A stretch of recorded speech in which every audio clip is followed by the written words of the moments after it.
Left over भाज्या किंवा left over churma तुम्ही ऐकला असेल, पण आज आपण दुर्गाज किचनमध्ये नवीन लेफ्ट ओव्हर लोणच्याची रेसिपी पाहणार आहे। चला तर चालू करूयात। या ठिकाणी मी 2 लोणच्याचा वापर करणार आहे, जे की ते लोणचे माझे ना गेल्या वर्षीचे आहेत। ते थोडेसे बाकी राहिले आहेत, त्याला टाकून द्यायचं नाही आहे, म्हणून मी ही लेफ्ट ओव्हर नवीन रेसिपी तुमच्यासाठी आणलेली आहे।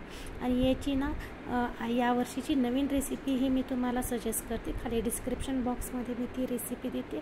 एक आहे लाल मिरच्याचा ठेचा आणि दुसरा आहे हे लिंबाचं लोणचं आहे। आता हे थोडंसं माझ्याजवळ शिल्लक उरलेलं आहे, म्हणून मी हे काय करणार आहे, दोन्ही जेवढं असेल तेवढं ना एका बाउलमध्ये मी घेणार आहे। याला मेजरिंगची काही गरज नाही, पण आपण याच्यामध्ये जे इन्ग्रेडियंट घालणार आहेत ना ते मात्र मेजरिंगची त्याच्यासाठी गरज आहे। व्हिडिओ पूर्ण पहा। आपल्या व्हिडिओला लाईक, शेअर आणि सबस्क्राईब करायला तर विसरूच नका। आणि ही रेसिपी कशी वाटली हे कमेंटमध्ये जरूर कळवा।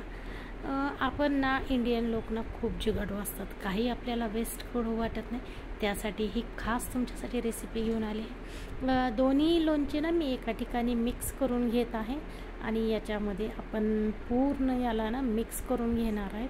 मिक्स केल्यानंतर थोडंसं तुम्ही याची टेस्ट बघा की याच्यामध्ये काय कमी आहे किंवा काय एक्स्ट्राचं आपल्याला घालावं लागेल। तर या पूर्ण लोणच्यामध्ये ना आपण एक 5 लिंबाचा रस टाकणार आहे। लिंब अगदी पिवळसर घ्या आणि हा रस टाकताना ना एक महत्त्वाची गोष्ट आपल्याला करायची आहे, याच्यातला पल्प आणि बिया जाऊ द्यायच्या नाहीत, फक्त आपल्याला याच्यामध्ये रसाचाच वापर करायचा आहे।